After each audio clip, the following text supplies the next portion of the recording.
From movie screens to TV scenes, movie reviews and everything between. Top 5 breakdowns, favorites win, celebrity conversations pull you in. Hit record, let the reel begin. Big screens, bold takes, let's dive in. Step into the spotlight. Welcome to Wilhelm!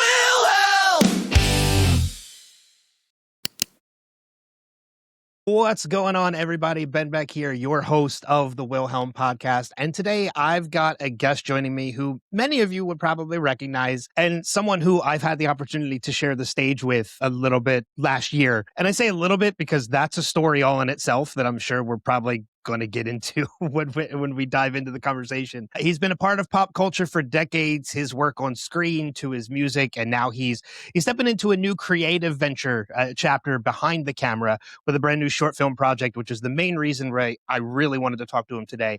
Without further ado, please welcome to the show, Ryan Lambert. Hello. How you doing? Hello. Very good. How are you? Good. So before we get into everything else, I want to touch on that little story about the panel. Because I had the opportunity, in Marlborough, Massachusetts, TerraCon last year.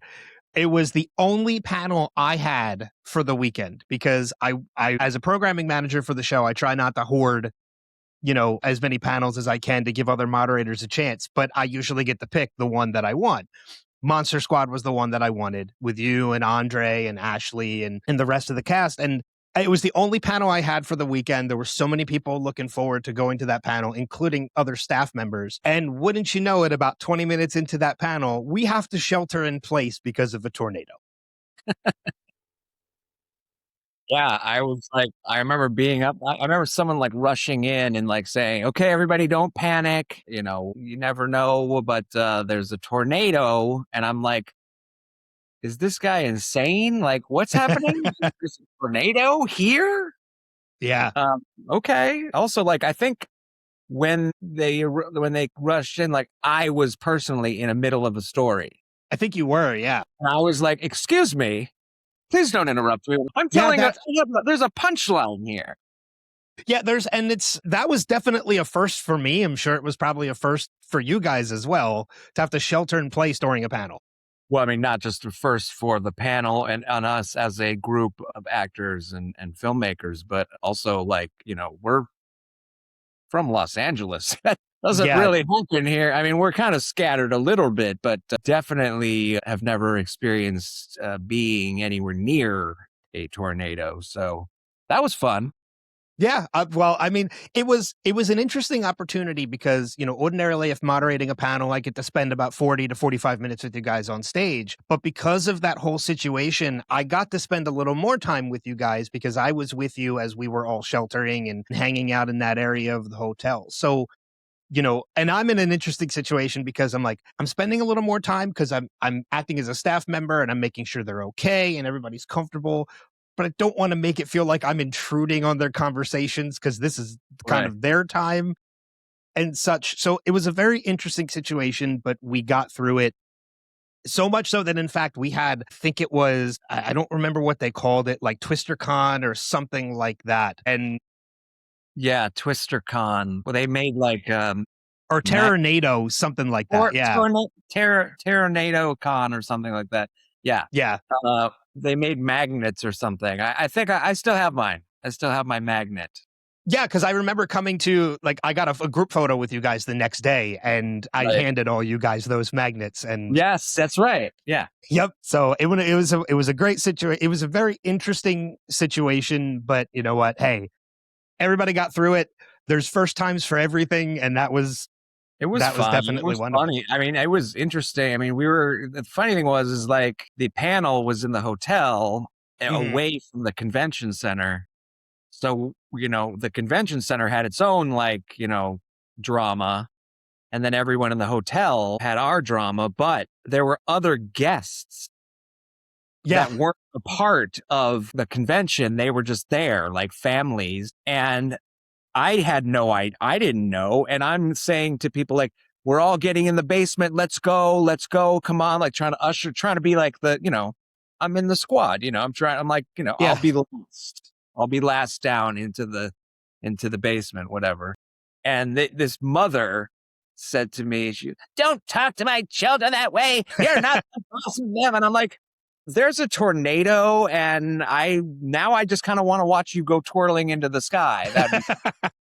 So I tried to save your children, but because I think there were like kids that were in the hotel pool that just didn't want to leave the yeah. pool. Yeah. It's like, okay, they were like in their bathing suits. They were like soaking wet, and they were like, "What are we doing, mommy?" Yep. I'm like, "You're about to die." Yeah. But you know what? Like, even still, like when you look at the situation, because you're right, the hotel was separate. So we had our situation going on there. And then the convention center, which was just down the hill, had their own. In sharing stories afterwards, like we definitely had the better situation because we were in a hotel. Yeah. They had to go to the basement of a convention center, which is nothing but like equipment and chairs. There was no air ventilation. I almost went to my room. I'm like, I'm just going to go to my room. If we blow away, that's fine. But like, the only thing was that when I got back, because we were like kind of sitting near Linda Blair and Cassandra Peters, Elvira. Mm-hmm. And they were telling us stories like we were like huddled together downstairs. I'm like, well, that would have been fun. Cuddle up with Elvira. That would have been much more fun than cuddling up with you. Sorry, not to, No, I trust me, you guys getting the opportunity to do that would have been, it's similar to the situation of how, like, I look at it like I got to spend a little more time with you guys because of that. Yeah. That would have been like, well, you would have got a little bit more time with them, at the same time. But again, it was an interesting situation. We got through it. And I have the footage of the panel because we record all of our panels, and I haven't edited it yet, but like, I'm still sitting on it because I'm trying to come up with like a clever idea to try and edit it and put it out there. And part of me wants to put like the black screen with the red scroll at the top, like the team had to reassemble to stop the forces of evil once again. Do it. So I'm still sitting on it. I'm going to do it at some point just so I can release it. That's funny. But yeah, like again, I don't want to spend too much time on Monster Squad because of the fact that, like, again, I brought you on for another reason, and it's something I really want to talk about. But in prepping for that panel and getting ready for this conversation with you, I didn't realize until recently, I can't believe next year marks the 50th anniversary of that movie. That's crazy. Yeah, it's interesting. We're starting to get like, some interest for next year to sort of travel the country and, well, the world really, and start doing like panels across and we're going to places that I've never been to, and it's going to be interesting for that mindset, I think, to just kind of, it's a little mind blowing. It is what it is, but it's strange. It doesn't really seem real to me. Like it's not as if like, it seems like, oh, that was so long ago, or like that happened yesterday or whatever. It just feels like that was a completely different lifetime, a completely different world. I don't think a lot of people understand that. Also, the other fact is that, obviously we all know, like, this thing kind of bombed when it came out. This movie kind of just tanked. Like, it was only out for like a week, and then it kind of just went away, and we all kind of went our separate ways, and that was the end of that. And it wasn't until like 2006, I think, where we were invited to do some screening in Austin, Texas at the Alamo Drafthouse. And my first reaction was, what do you want me to do? I was living in San Francisco at the time. I was just in my band, we were just playing out. I was making records. I was touring, and we were rehearsing every night. We were doing gigs every week or whatever. And all of a sudden, some random email comes popping in. I'm like, what is this? What is it? What's this guy want? I was like, no. I said no at first. I was like, no. I don't do that anymore. Like, I don't want anything to do with that. Besides the fact that I thought, there's going to be like 4 people there. Like, what are you talking about? Like, nobody knows what I get movie is. What this guy was saying, like, he liked it. He was saying, this is my favorite movie. I was like, wow, that's you're the one, that that's kind of what I was thinking. And he said, well, Andre's coming and Ashley's coming and the director's Fred is coming. And I was like, well, I haven't seen any of those guys since, really. So let's, okay, sure. Yeah. Free trip to Austin, Texas. Cool.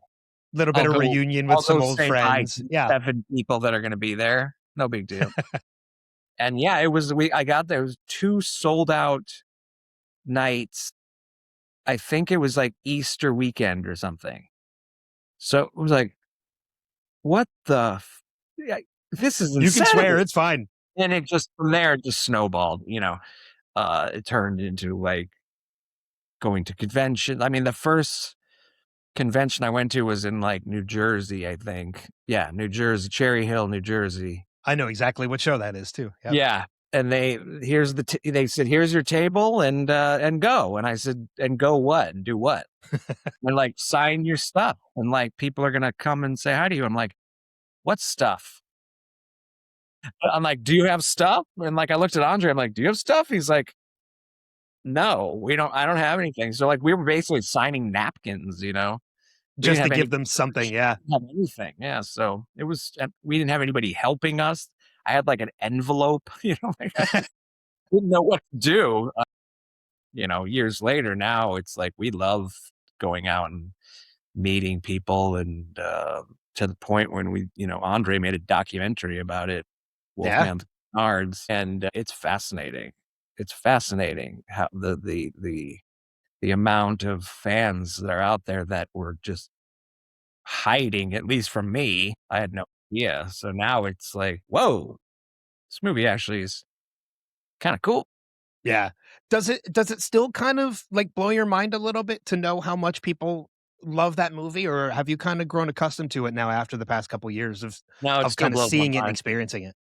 Yeah. Still blows my mind. I love it. I mean, I wasn't embracing it as much as I do now because of the fact that I hadn't really done anything myself for a while in that world.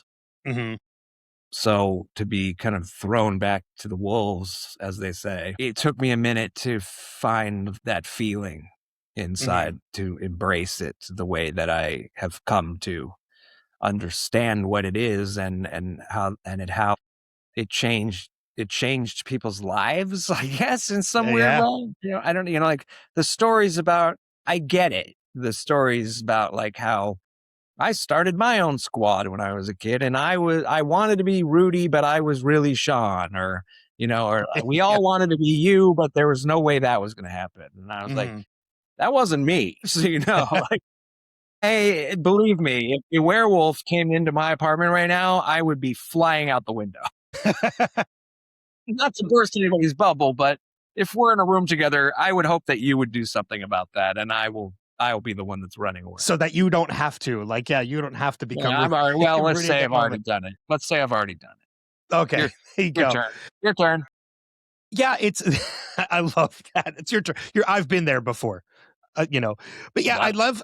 I love the fact too. Like, even going back to TerrorCon last year, like I instituted something as when I stepped into programming manager position for that company.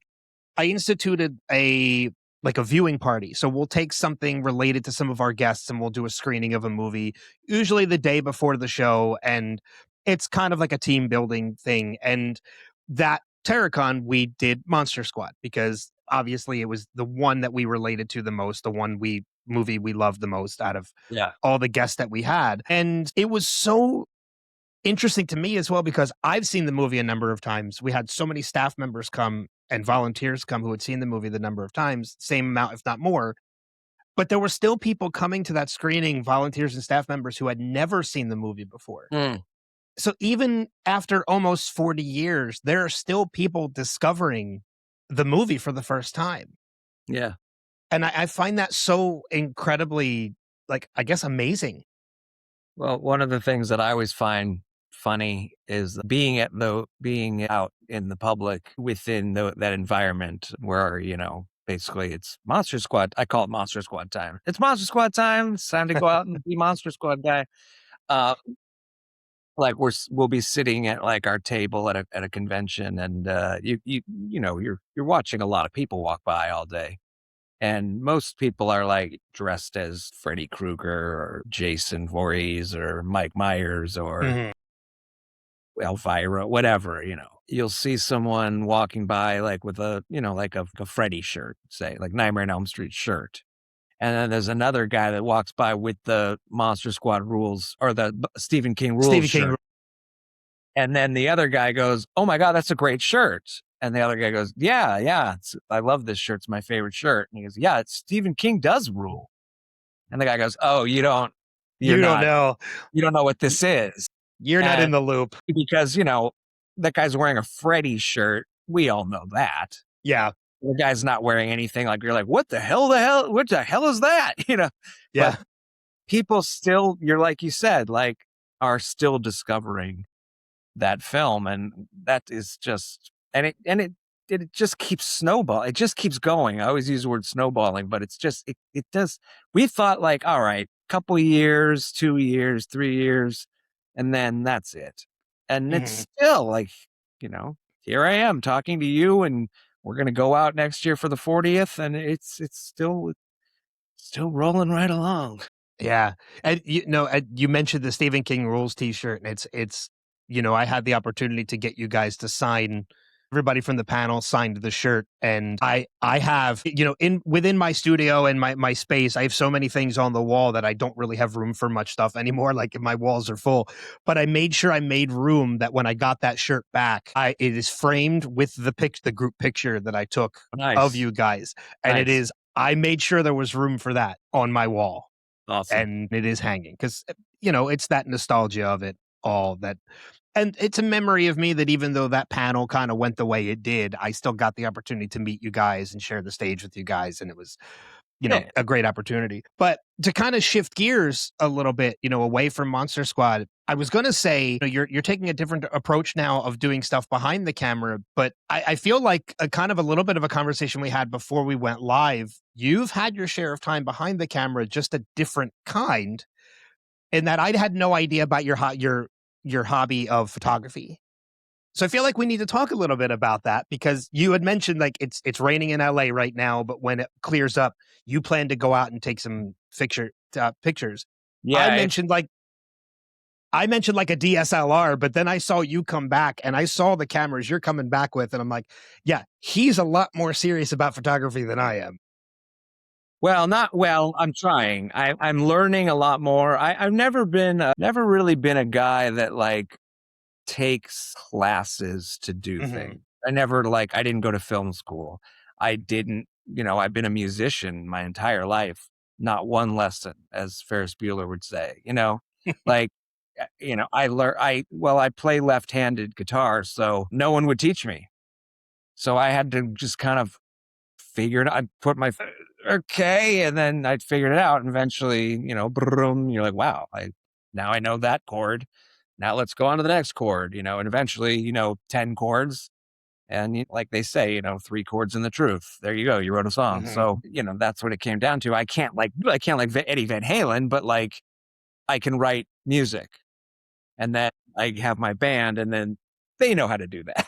So yeah, I'll bring like a song, and then we'll all put it mishmash something together, and it comes out as a song. So the same kind of for me goes for this new hobby that I love is I'm learning about film and cameras and different types of film for different types of camera, and what each camera does and what types of film each camera. I have like, I just brought a few over. This is kind of like the one I like to use a lot, which is like this Holga. It's a 120N. So it takes this, all my cameras like are film. Like you bust this open, and then you have to like twist the film in, and that was half the battle for me. It was learning how to do that, because I don't have the teacher. I didn't take any photography classes, even in junior high. I didn't do that. I'm starting to learn on, and I'll do a lot of research, like as far as like my own books that I'll find like at used bookstores and things like that. I'll read about like,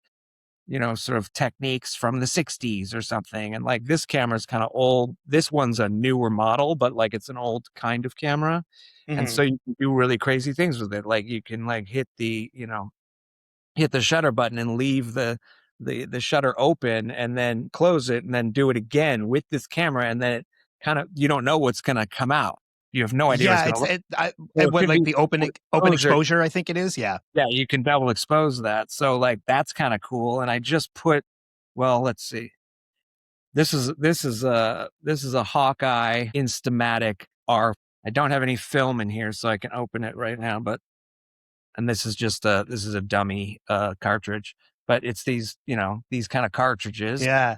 You kind of just, and it's got like a flash you can put flash bulbs on the top, and it's just kind of like that.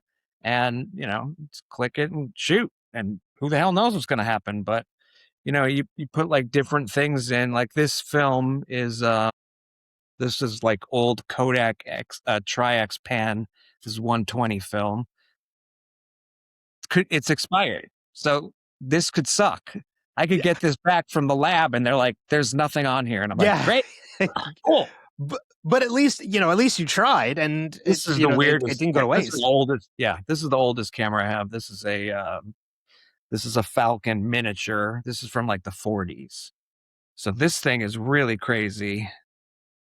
To like open, it's just like, spool it, goes across. And then, and then you look in these two like windows here, and you kind of like turn it till like it says 1, 1. And then like you take the picture and then you move it. And it takes forever to like move it. Then 2. You're like, wow, cool. So I just gave a lab some film that I put in here. And, I don't know what's going to come out. We'll see. We'll see what's going to happen. I find this type of film, and I'm really excited about this one. This is 110 film. This is, I don't know if you can see that, but it's Lomo and it's purple. Yeah. So this is the stuff that's in my camera now. And this is the stuff I'll go out in the rain later on, and I'll shoot. I live like on a hill, so I'm going to go up the hill all the way, and I could see all of Los Angeles. Mm-hmm. So like, with the rain and like it's perfect lighting for that. Who knows what's going to come out? I could see the Capitol Records building, so it'll be all lit up, but it'll be purple because of this film. So that's kind of what I'm doing. So it's a purple tint that it gives the film because that's the purple of it. Okay. It's so interesting to hear you talk about this because one, like I can kind of hear, even though you're not trained in it or, you're self-taught in it, you can still kind of hear your passion in talking about it, which I find so intriguing, and it always draws me into conversations like that. But I love the fact too that you're getting into it because to me, it feels like, film photography is a very dying art. Yeah. You don't hear about it much anymore. Everything's digital now, but there's still something classic and timeless to that old film. Like me, I wouldn't even know where to buy the film for cameras like that. Well, living in LA, it's a little easier, but like, this I got on Amazon. Okay. So it's still available. And this is a newer film, so this is going to come out. This is a Lomo. I wish there's a camera that I really want. It's like a Russian camera called Lomo. It's a Lomo camera. I really want one of those. That's my next like sort of purchase. If I can find a good one that's in good working order. Because a lot of times I'll go on eBay or something and I'll look at one and it says, for parts. I'm like, okay, yeah. I don't want it for parts. I want the actual camera. But that's not going to happen. I want one that just is put together and I can put film in and click it. But I think a few times I've fucked up the film and I've reeled it in and know that it got exposed. Mm-hmm. I'm like, this is not going to work. But I tried it, and that one of those rolls is at the lab right now. So never know.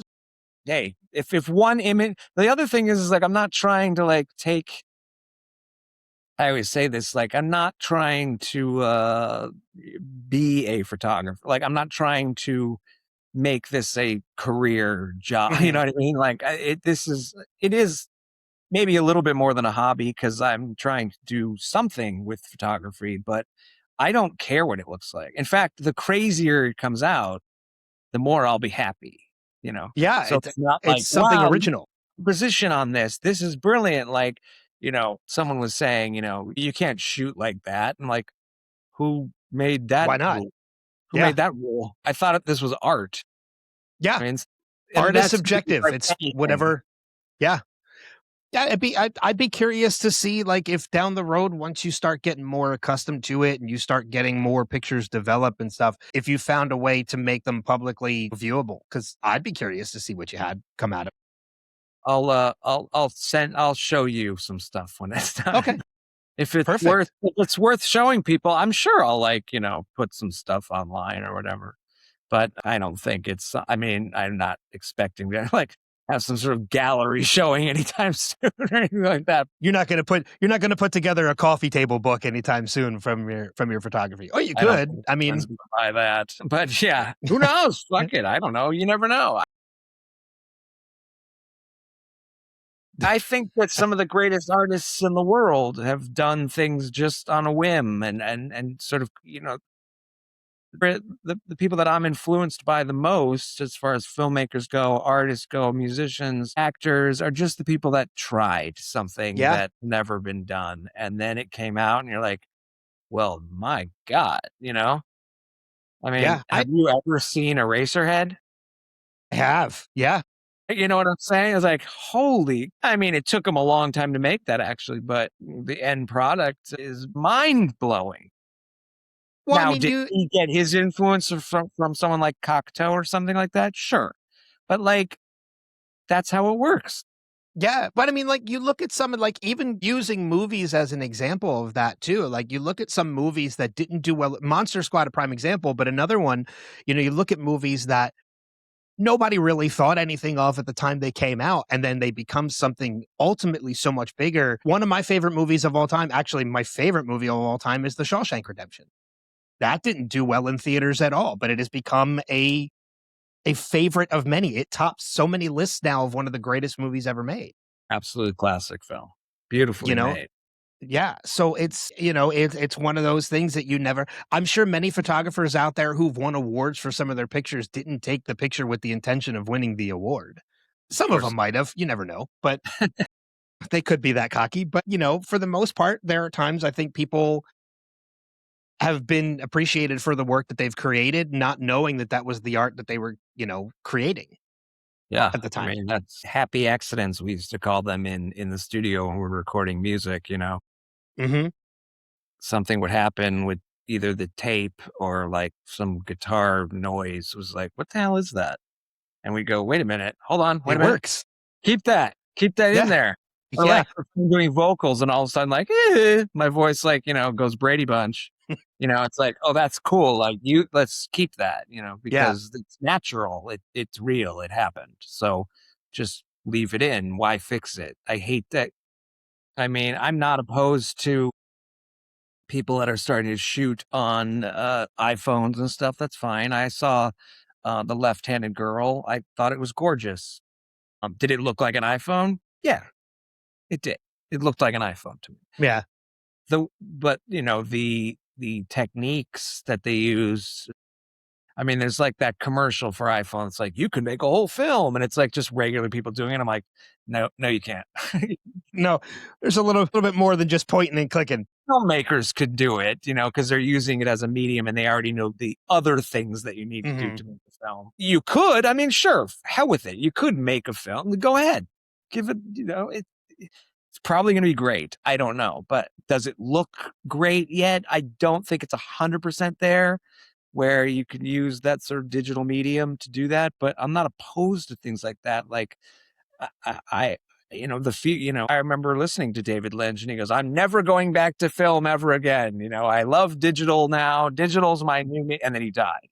But Yeah. so, we get too many digital projects of his, but, rest his soul. But yeah, right now, because I'm starting out on a new adventure behind the camera, let's start it out the way it started. Let's go back. Let me go back to the beginning as well and see how it instead of starting with modern technology, let me go through the process to get to that modern technology, and then we'll go from there. But I want to see how it worked before people could just hit a record button, and if they didn't like it, they can delete it right then.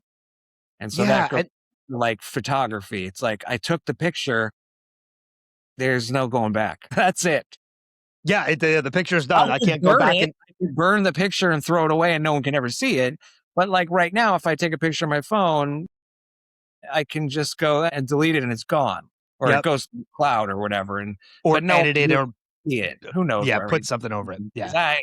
I'm old. But I'm so glad that you brought up, the going back to how it started when it comes to the film, because let's talk about, the short film project that you have coming up, because that is one of the main things I really wanted to talk to you about is, you are stepping into this new position. Have you directed before this, or is this going to be your first time directing as well? I've directed before. I think I was about 10. It was in my Okay. bedroom. Okay. Like, So you're it's been a standing bit. over here, and then you come out of the curtain from over here, and then we charge like 5 cents to come in and watch our little ghost story. You come out of the closet, whatever. No, I've never directed anything film wise behind the camera. Okay. So This what's is my what's first kind of venture. pulling you in that direction now? It's just trying you is this something you've wanted to do for a while and this is your first opportunity, or is this just a new venture you want to try? I think just being sort of, whether being in the business or being a fan of the business or being a fan of art in general, just all around, I'm always watching and viewing and looking and seeing and being inspired by. And yeah, like, so music has been a huge part of my life. You know me from something that happened when I was, 15. Mhm. That was 40 years ago, whatever. So, I did that.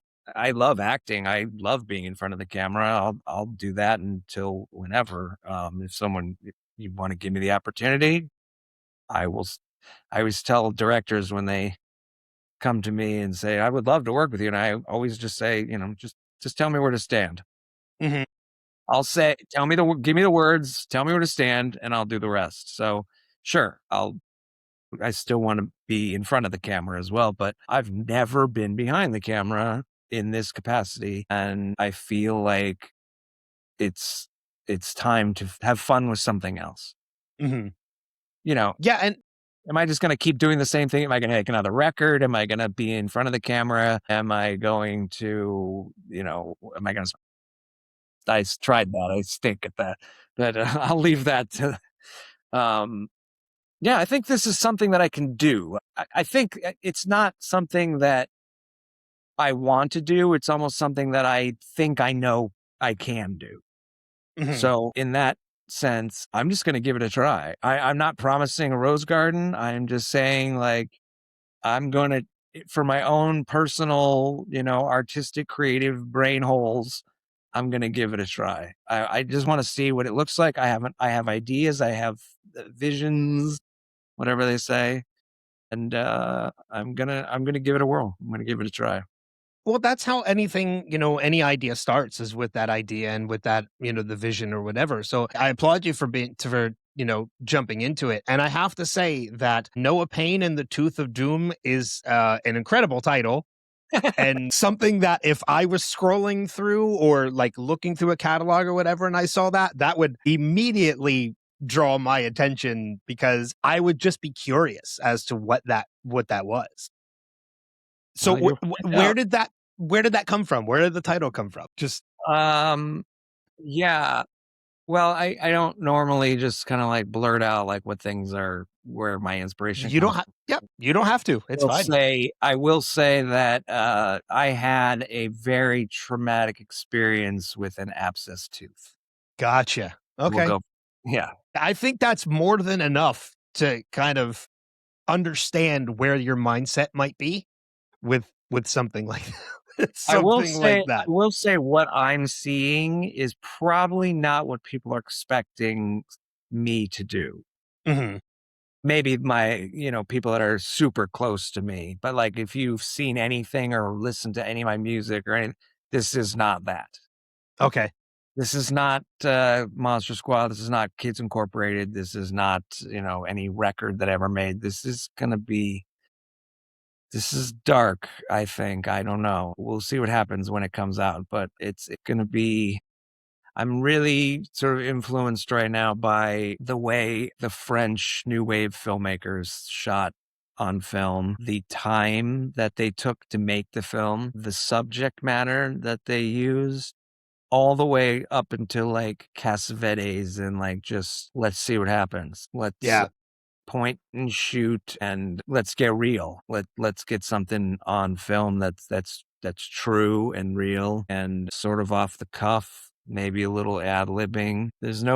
There's structure, but there's nothing like Concrete.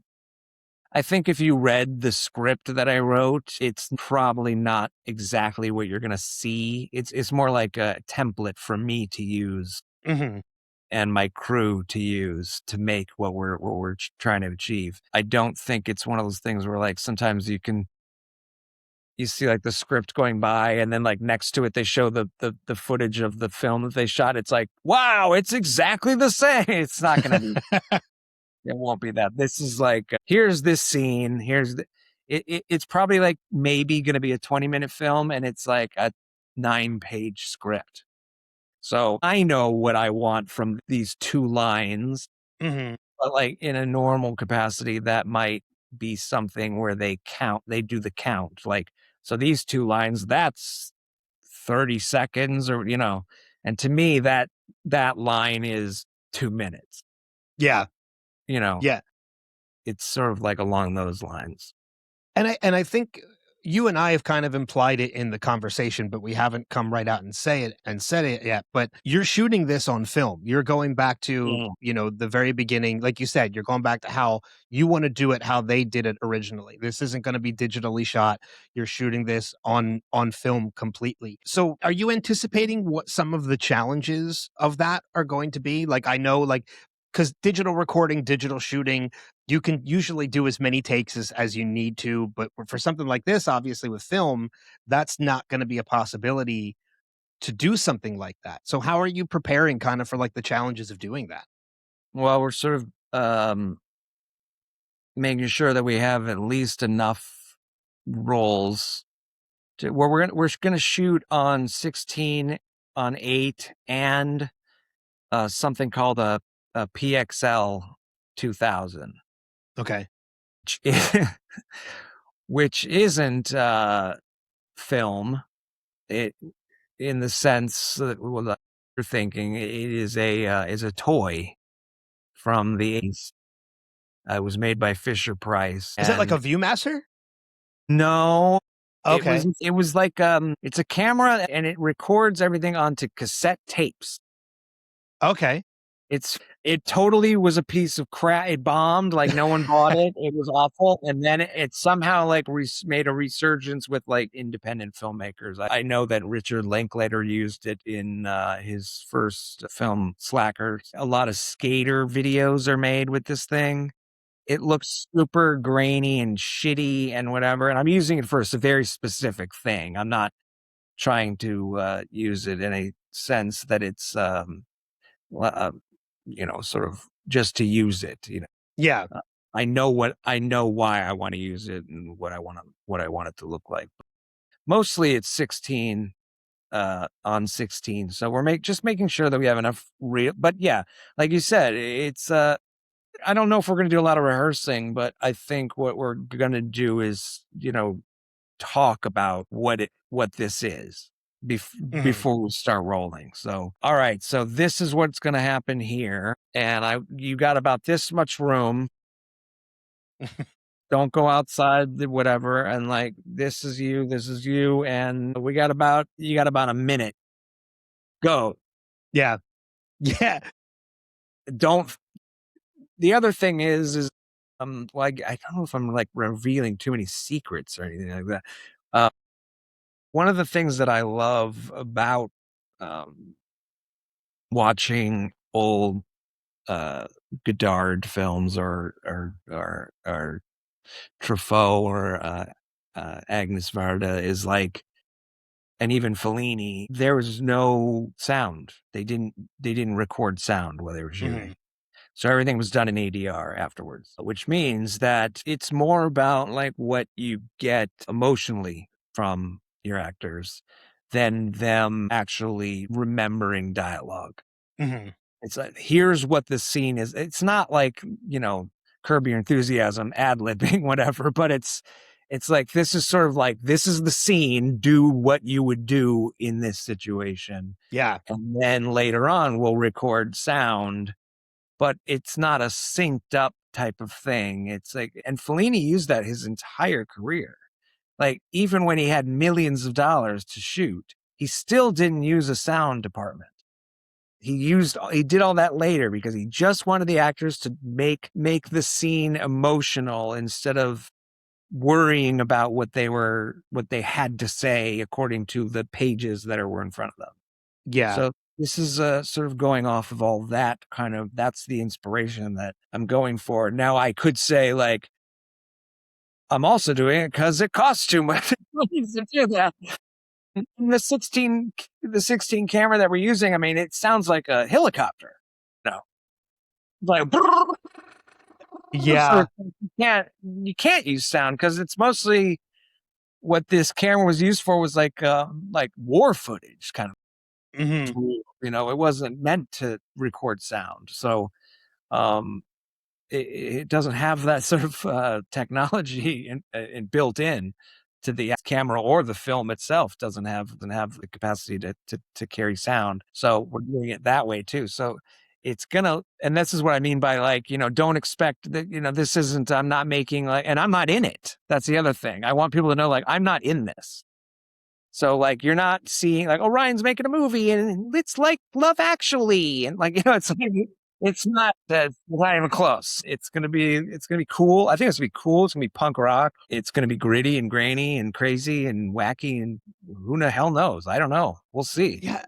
No, but I can tell you just from the conversation that you and I are having, like, as somebody who I've considered myself a huge cinephile for years as well. And, like, just even though the fact that you're not in it, and I never actually, reading over the GoFundMe, which we'll talk about soon too, like, I never got the impression that you were going to be in it. It says explicitly you're directing. So I never even imagined that you would be in it, but still, like, I already had an interest just because you said you were shooting it on film. And now hearing just your knowledge about film and talking about Fellini and all these other amazing old school filmmakers, like, now I'm even more excited to see what this project is going to be. Whether it's no matter how you feel about what it's going to be or what it's going to become, like, I'm more excited now to check it out because I know that you're going to be using that influence of what you know and your fandom of that and kind of injecting that into this project. Yeah. So, and I kind of hope this is one of the reasons why I wanted to have you on and talk about this, is because I hope people watching or listening kind of get that same impression of you putting that into this.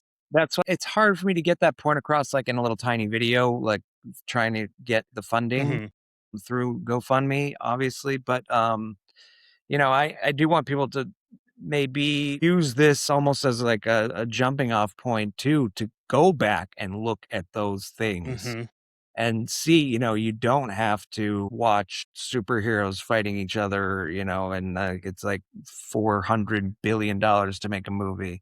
Yeah. You can make something, meaningful and small, that has just as much of an impact, as something on a grand scale. And I remember I taught some classes acting wise a long time ago to some young students. I think I was in my late teens and they were like early 20s or like late teens or something. And I had some homework. I was like, go watch Touch of Evil, go watch Double Indemnity, go watch the 7-Ups, go watch Sorcerer. Now I'm thinking of Roy Scheider films. And they always said the same thing, especially when I said something like Casablanca, go watch Casablanca.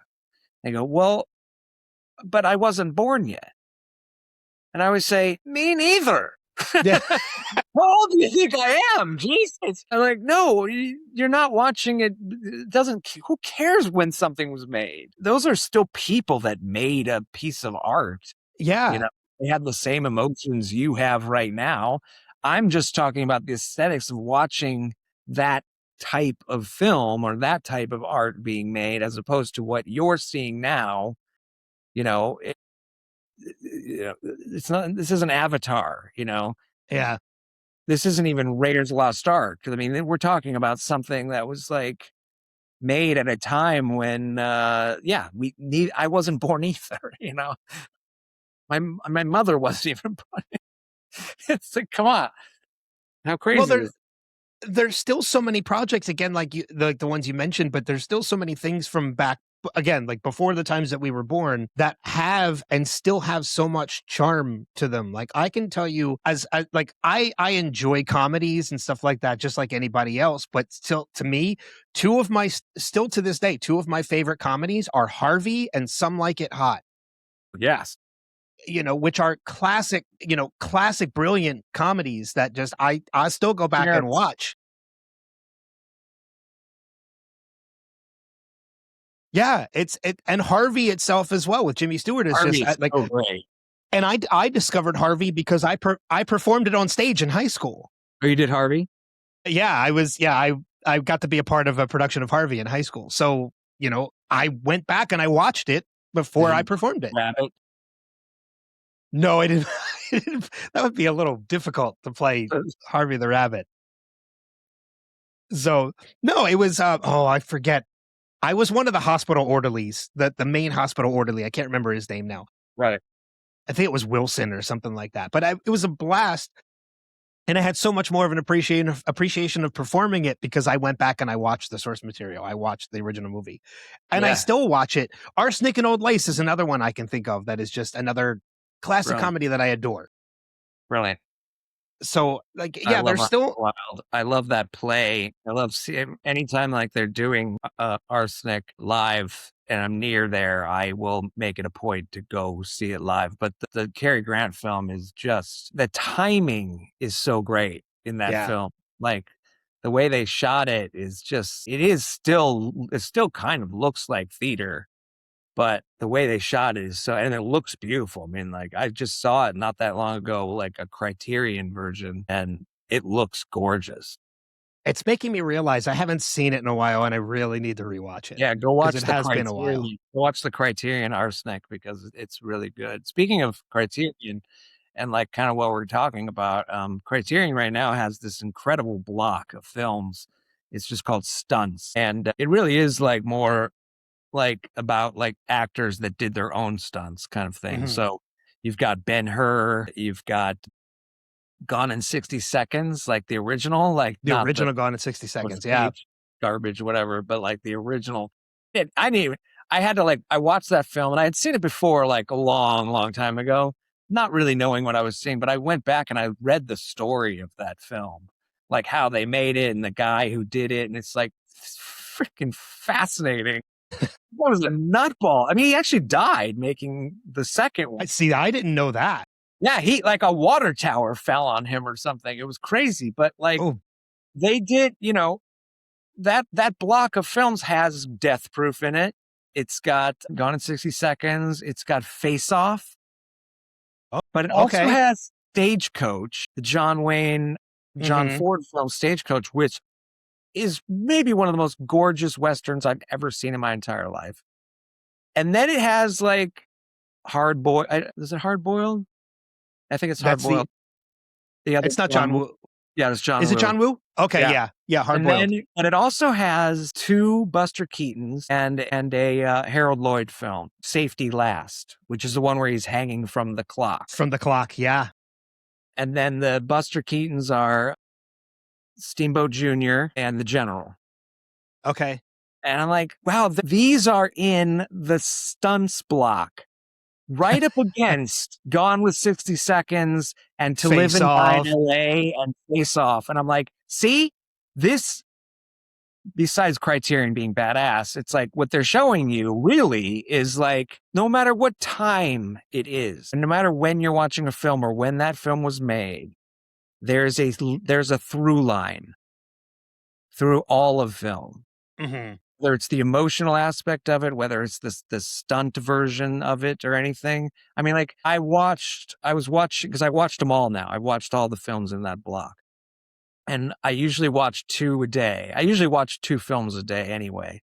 But like in this block, I was watching 2 films, but I kind of mixed it up. So I watched The General and Death Proof in one day.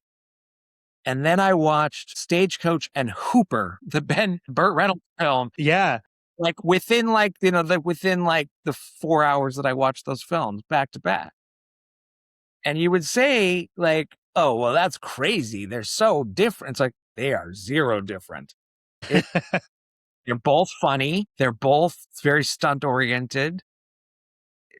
I don't know, man. People like have this weird aesthetic of like film and what it's supposed to be and what they're supposed to be watching. And I love it all. I just really do like love the entire umbrella of cinema. It's like the full gambit of filmmaking, and all it's of it, just everything. I will watch, but the thing is, I'm talking like kind of like a little pretentiously about like cinema, the word, but like I will watch. Like the other night, I watched.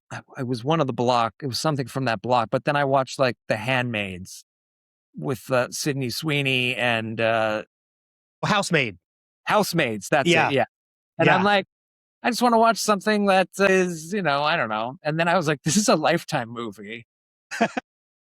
But at the end, I was like, I watched the whole thing. And at the end, I thought the ending was kind of funny. I thought like, wow, that's a film. I watched a movie. It's a film, it's still, so it's like, it is objective. There is whatever you want to watch, whatever you love, but also like, give this a try too. Also look at something that maybe you don't know you love. And then you watch it and you go, holy crap. Well, it's like, even like right now, like every year for this podcast, I do a Oscar prediction episode, usually the week before the Oscars. So right now, like I'm in the midst of diving into all the nominated movies, and I try to watch as many of them as possible. Everything from best film all the way to international, documentary or documentary short films and things like that. And I love how even with those, they kind of run the gambit of differences as well. Like even last night, I went to a screening of it. So I saw it on IMAX when it first came out, but I rewatched F1 last night just because, every once in a while you need that. It doesn't have to be like Eraserhead or something like that. It could just be like an unplug your brain. I'm going to watch people drive fast. It's not. Yeah, no, yeah. That's exactly what I mean. Like, it's amazing. I mean, I try to watch as many of the Oscar nominated everything. I've seen all the best picture nominations. I've seen all the best actress nomination films. Obviously I have my favorites and what I think should win and what I thought was sort of snubbed and not. I think my favorite film of 2025 was Linkletter's film about the making of Breathless, which was Nouveau Vague. Okay. I mean, it's on Netflix. Go watch it. It's there. Yeah. You can see it. It's beautiful. He made it in the style. He made a film about Godard making Breathless in the style of Godard making Breathless. I don't know how. That's the only way I could think of it. What's that one called? Because I'll definitely check it out. Because it's not one I've seen. It's Nouveau Vague. I mean, it means new wave. Okay, in French. Yeah. Of the movies though, and you don't have to answer it if you don't want to, but of the movies that were nominated for Best Picture, what do you think is your favorite? Shit.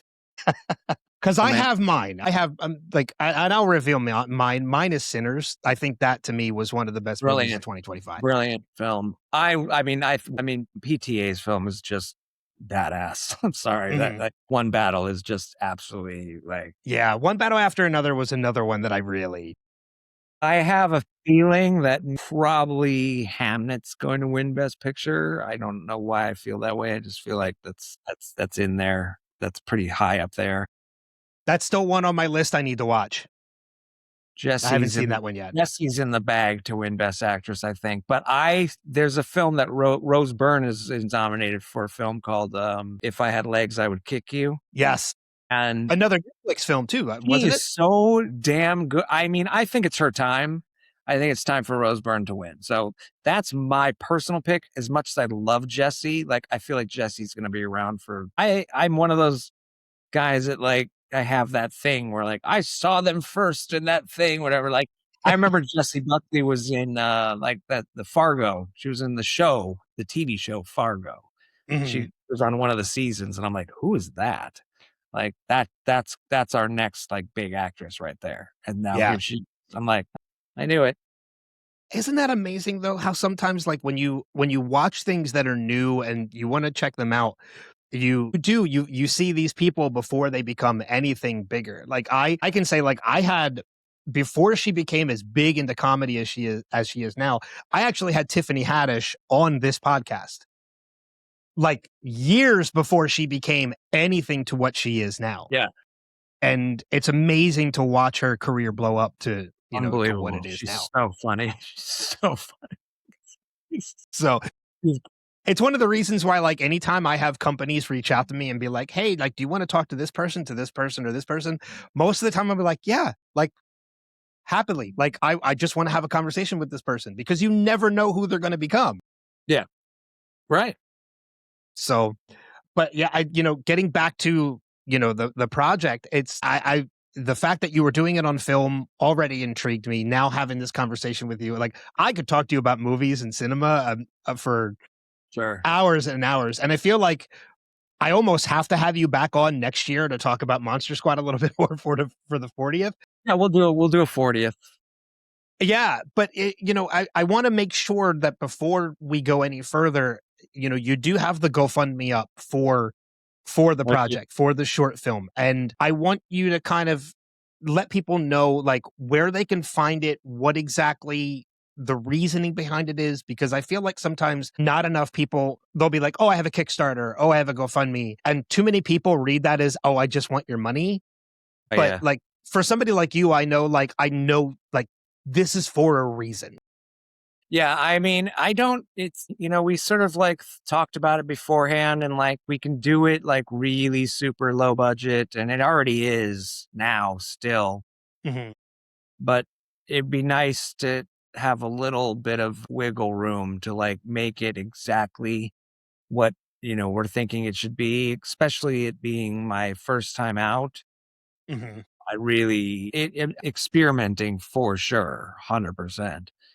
But also we doing it on film, if we did on digital, it wouldn't cost as much because we could just shoot all day and night and whatever. And just maybe I could come up with a different concept to do that and then make it a little more simple.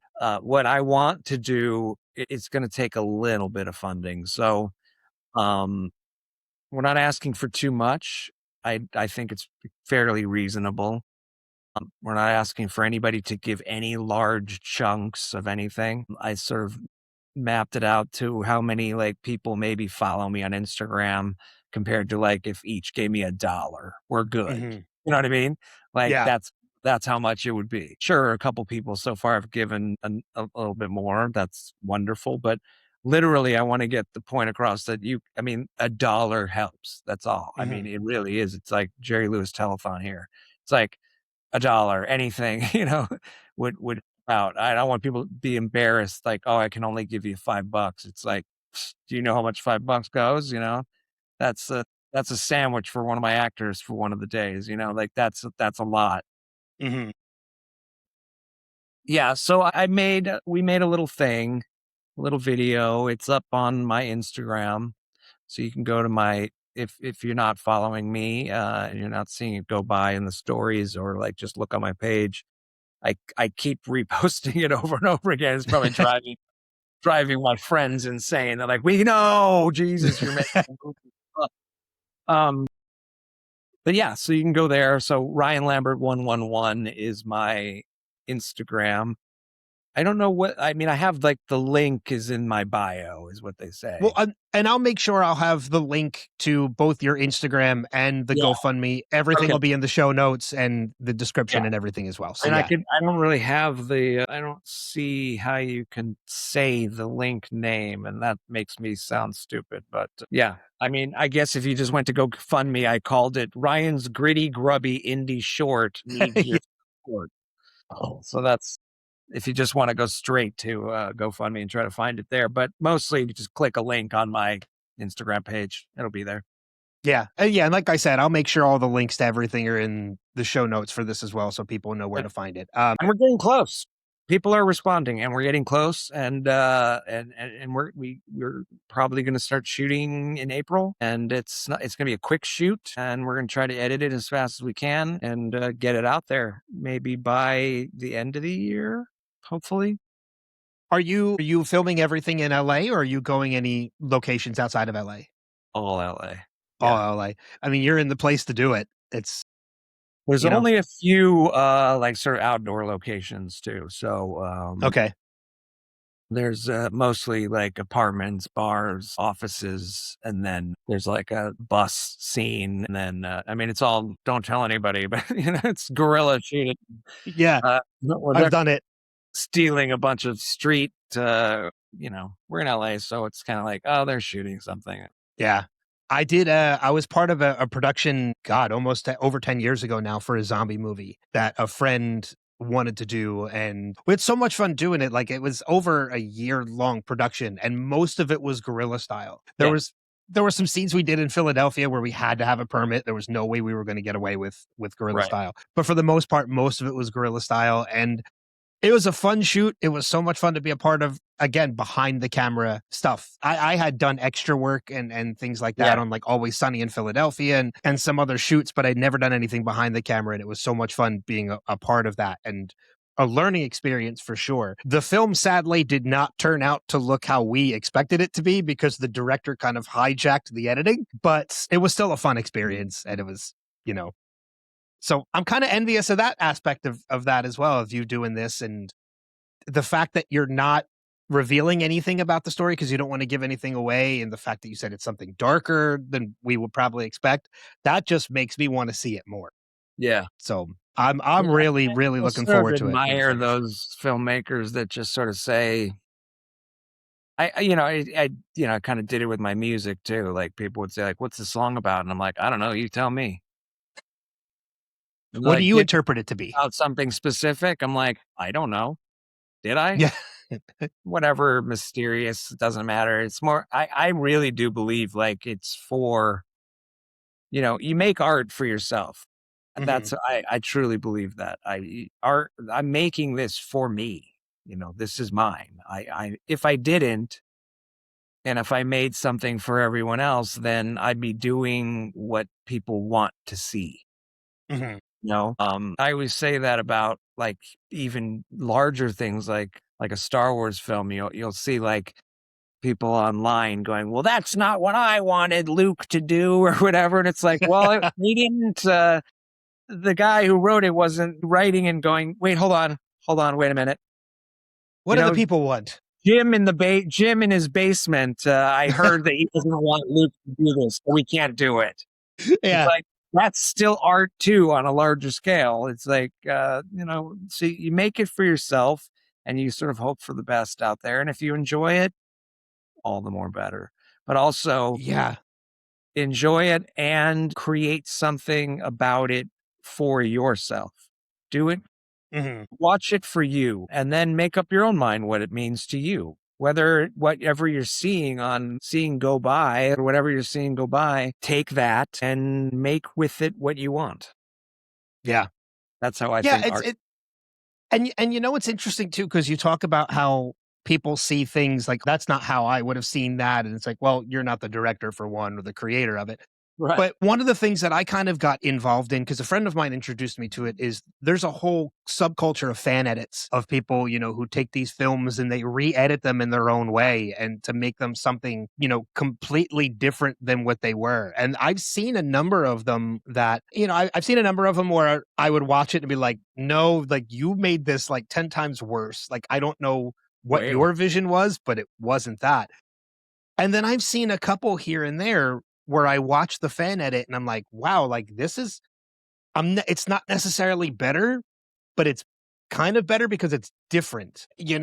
For example, like a prime example of it, I am not a fan of the movie, talking about like the multi-million-dollar budgeted films like Man of Steel. I was not a fan of that film at all. And I'm a huge Superman fan. Yeah. But there is a fan edit out there that I watched that makes me enjoy that film because it was cut in a completely different way. I'd like to see that. I'll shoot you the information for it so you Yeah. can find it. I kind of have that. Well, there's another side of that too, where it's not just like fan edit, but I like when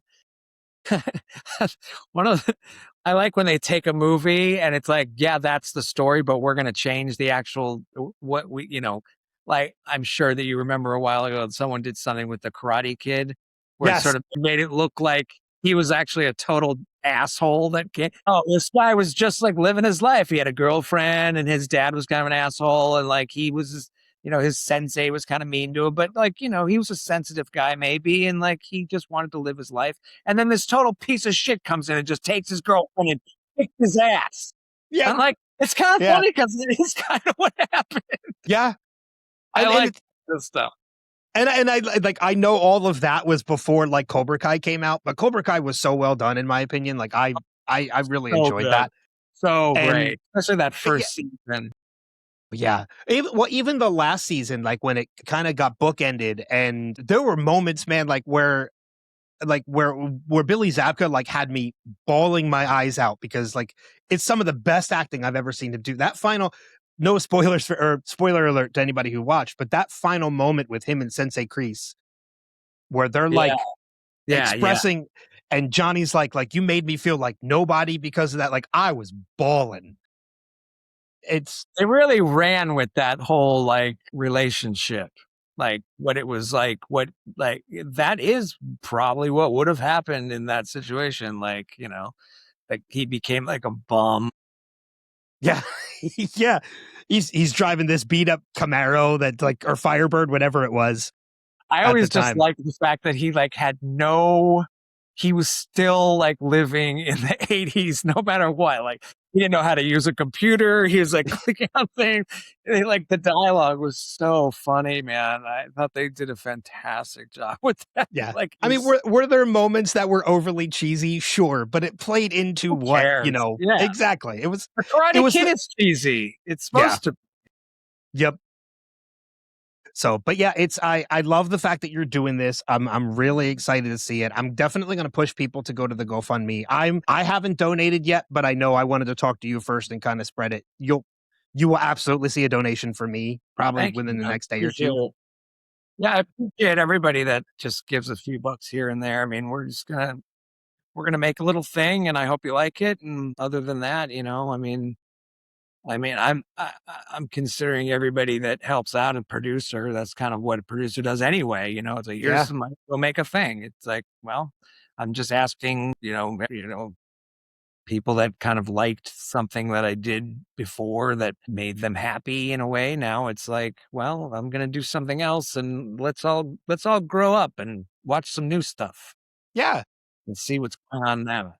Do you have any idea or plans for what you want to do with it when it's finished, or are you just trying to get to the finish line first of creating it? As far as I'm concerned, I'm just making a piece of art. Okay.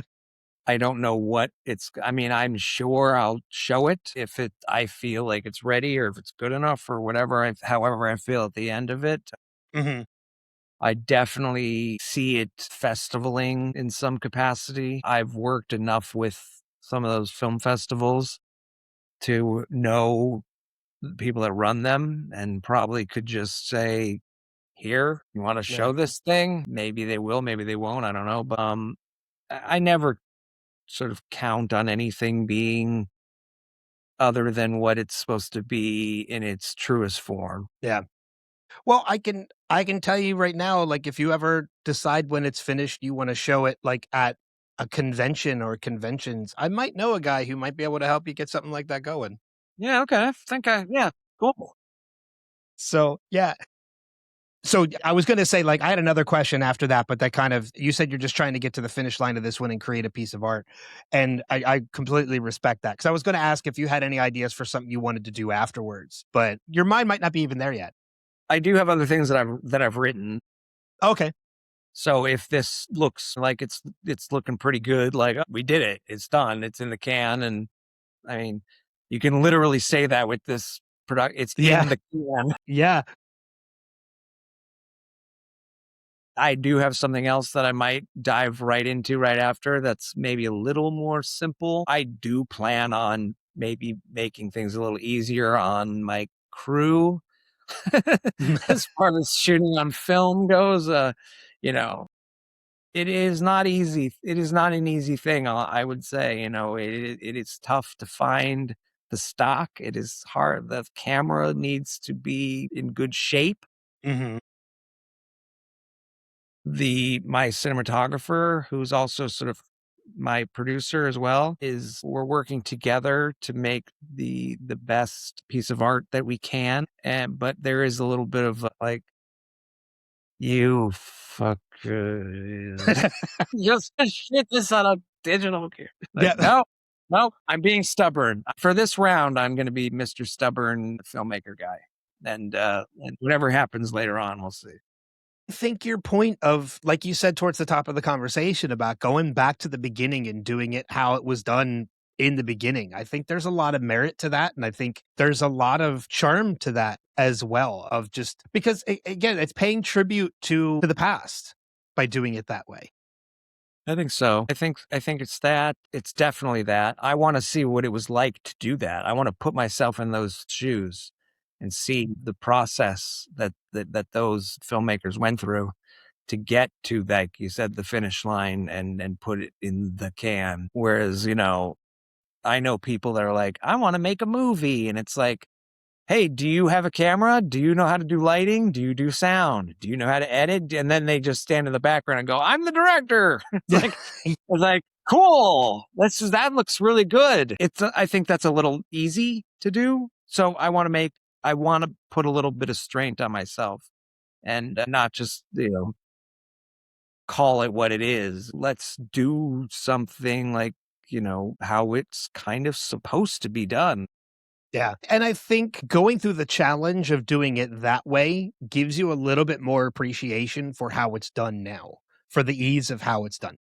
Yeah, that's what I was going to get to as well. I was going to say, like, let me see how it was originally done, and then I will faint, and then I will come back from the dead, and I will go, hey, let's not ever work on film ever again. Yeah. That's insanity. We have tools now I can make it look like that if I wanted to, but, you know, there is something raw and true to be said about doing it this way for now. Yeah. Just so I can say, it is kind of just so I can say I did it. I did it this way once. So someone says, well, you're a filmmaker. Did you ever actually work on film? It's like, I did actually. Yeah, I did. Here it is. Here, let me bring out my projector. Well, and I think, like, you know, kind of bringing it back to Monster Squad for a temporary minute too. Like, I think there's a moment in Wolfman's Got Nards where, wasn't there a screening at Alamo Drafthouse where they brought out, like, somebody found an old film version of the movie and that's what they screened? Oh, Or am I confusing that with another I've movie? seen Monster Squad on 35 before. I've seen it Okay. screened on film. I think there is a scene. We were being led backstage to go from this, like, introducing the film to go to, like, where we were going to, like, eat while the film was being played. And they actually brought us upstairs and through the back where the cameras are. And one of the cameras was a 35 millimeter Okay. camera. And I was like, oh man, I was staring at it like, this is so cool how, you know, I haven't seen one of these in a long time. And I was saying, you know, the camera crew the documentary crew was filming me when I was looking at this thing. And I just kind of asked the guy, can you spool something in? Can you show me, like, can I watch you do it? And he did. Because I got like a trailer. Here you go. And he was like, brrr, and he turned it on. Brrr, and I don't think anything was happening in the actual theater where it was where that was shooting, but I could hear it going, and I kind of got a little verklempt, as they say. Yeah. Yup. I was like, this is how I used to, you know, when I was a little kid and I was in the theater watching Superman, you know, the original film, and E.T. and Star Wars, you know. Yeah. You could hear it. Yeah. You know, if you sat in the back, you could hear it going. And yeah, there's something to that sound, the whirring of the projector with the flickering of the light in the beginning of the yeah, white light before the film hits and it starts projecting the image. And like, I remember I went to I think it was 35 millimeter, but I remember going to an Alamo Draft House for a viewing of Evil Dead mhm, on film, which, it's one thing from your perspective as a filmmaker to make something like this on film for that aesthetic and for that authenticality. mhm. But there's also something from the film viewer's point of view too. There's a little bit of a charm to it to know that what you're watching is of that style. And the 35 millimeter, I remember and there's a lot to, like, I know, like last year with Oppenheimer, they released a IMAX, I think it was 35 millimeter version that only played, I think, at 10 theaters across the country, and Yeah, it sold out almost instantly. immediately. And because one of my theaters, one of my IMAX theaters by me was one of the ones that was doing it, and I couldn't get a ticket. I wanted to go and I couldn't get a ticket. In LA, we're a little spoiled here in the sense that there's like 3 or 4 theaters that show, like the New Beverly Theater, which is Quentin Tarantino's theater. He bought it and revamped it. And the Vista also, he did the same thing with that theater. They show at the New Beverly, every single film they show is on film. Really? And they kind of intro each film beforehand, like someone comes down and says, "Welcome to the New Beverly, blah blah. No cell phones, no talking, or you're going to get kicked." Actually, someone not that long ago got totally, like, the cops came and got him. It was insane. Really? Yeah, it was like, I was like, Jesus Christ, they're serious here. Like, this is how cinema is supposed to be watched. Mm-hmm. Like, well, I don't know. Tell that to a Frenchman in the 40s smoking. Like, no, this isn't exactly how it's whatever. But yeah, and they say, like, I saw, the last thing I saw was Bergman's Wild Strawberries, and it was a double feature with David Lynch's The Straight Story. And both were on film, obviously, because it's New Bev. And they said, in this print is from Bergman was from 2001 or something. And then the Straight Story print was actually a print from when it was released. And so we watched it, and I'm like, this looks terrible. It doesn't, because we're so used to seeing things 4K clarity, yeah. and it's just, you're like, God, the lighting is like, this is not a good copy of this. But when you do get to have that feeling, and you can hear the projector going, and you can see the lights flickering out of the back, and you can almost smell the film going by, it's insane. And it is a completely different experience. And they have a lot of those theaters in Los Angeles. I believe K-Stew is about to open one. Baldwin Park or something like that. Kristen Stewart's going to open up her own movie theater that's been run down for a while. She's revamping the whole thing, and I'm sure they're going to be 35 millimeter film. Yeah. One of my favorite theaters in LA isn't actually a film cinema, but I do have to give a shout out because it is my favorite theater in LA. It's called Gardena Cinema. And it is family owned, like since the 70s. Judy, that runs it now, is just an incredible person. And they show really, really cool films. I saw, like, for John Carpenter's birthday, they showed Christine and a mystery film. So we got to see Body Bags on the big screen. Jeez. So that was kind of funny, but they show some really cool things. And I'm working out right now, as we speak, a Monster Squad screening there that could possibly happen at the beginning of May. So we'll be there. It'll be me and some of the other cast members. There's going to be an exclusive poster. And we'll do like an intro and a Q&A, and then we'll show the film. And I might try to turn it into like a whole, like, maybe Cinco de Mayo type thing, and we might have like a punk band playing, and it's going to be a cool event. So, Well, Gardena Theater, if you're in LA, doesn't matter what's playing there, super punk rock theater in Los Angeles, it's rad. Well, hey, if you happen to need a moderator for a Q&A panel with the cast, come on out there, man. I can hop a flight to LA and check out this theater. Yeah. And hopefully no tornadoes will come through when it happens. There might be an earthquake, but you'll be fine. Well, yeah, I haven't been through tornadoes, hurricanes, blizzards. Haven't been through no, that's a lie. I have been through an earthquake. We had one out here on the East Coast in this area about 4 or 5 years ago. Those are nothing crazy. like what you get out in LA, but well, I mean, like they're just so sudden. That's tornadoes. Yeah. Like there's a tornado coming. We don't know where it is or what. It's unpredictable, but it's here. Yeah. LA, it's just like you're like 4 a.m. You're like, holy! It's just like.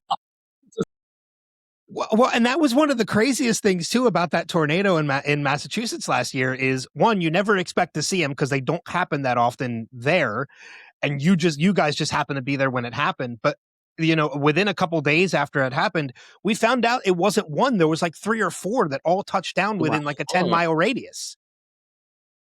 It was like this weird anomaly of like 3 or 4 tornadoes touching down within a 10-mile radius.